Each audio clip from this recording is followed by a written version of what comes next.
hello everyone কি খবৰ আপোনালোকৰ ইয়া দেখিছেনে মই বয়েল চিকেনৰ এটা ৰেচিপি বনাইছিলো ভাবিলো আপোনালোককো শেয়াৰ কৰো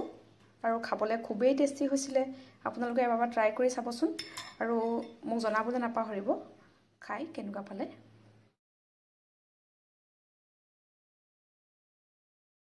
মোৰ ৰেচিপিটোৰ কাৰণে প্ৰথমতে মই লৈছো অলপমান মাংস আৰু ইয়াৰ লগত প্ৰথম অৱস্থাতে মই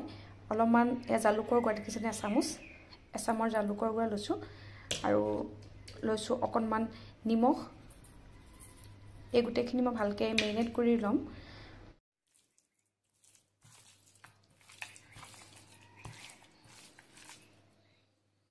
ইয়াকে আহিখন অলপ দেৰি এনেকৈ গৰম হোৱাৰ পাছত তাৰ পিছত মই ইয়াত মাংসখিনি দি দিম মাংস বস্তে মই কমকৈ লৈছো বাৰু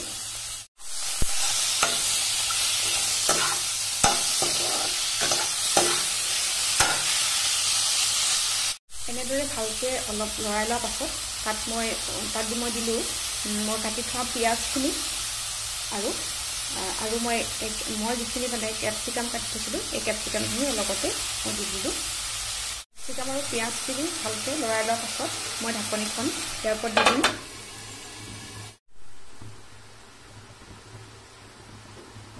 ঢাকনিখন 5 মিনিটমান সময় ৰখাৰ পাছত মই ঢাকনিখন উঠাই দিম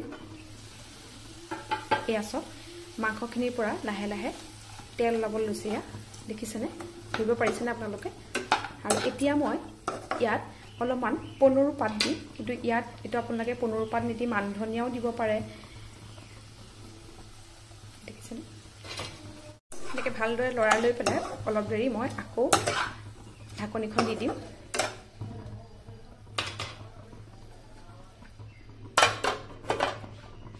ইয়াৰ ওপৰত মই আৰু দুটা জলকীয়াও দি দিছোঁ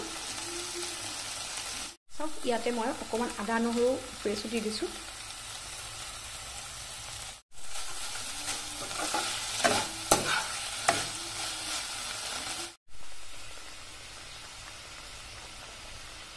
এতিয়া মই ইয়াত ঢাকনিখন দি দিম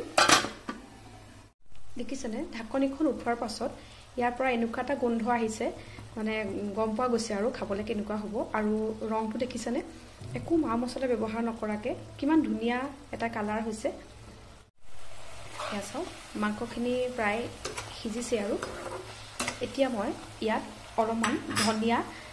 পাত দি দিম মোৰ ৰেচিপিটো হ'বলৈ আৰু বেছি সময় নাই